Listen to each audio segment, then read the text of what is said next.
तेंदुए ने एक कमजोर हिरण के बच्चे को शिकार के रूप में देखने के बजाय उसकी रक्षा करने का विकल्प चुनकर सभी को आश्चर्यचकित कर दिया।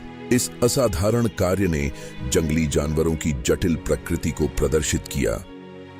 तेंदुए की हरकतों ने न केवल बच्चे की सुरक्षा सुनिश्चित की, बल्कि दो प्रजातियों के बीच एक अनोखे बंधन को भी प्रदर्शित किया। जैसे ही शिकारी करीब आए, तेंदुए ने अपने शरीर से बच्चे हिरण को बचा लिया और संभावित खतरों को दूर भगा दिया। यह दर्शाता है कि शिकारी भी कुछ परिस्थितियों में पालन पोषण करने वाला व्यवहार प्रदर्शित कर सकते हैं।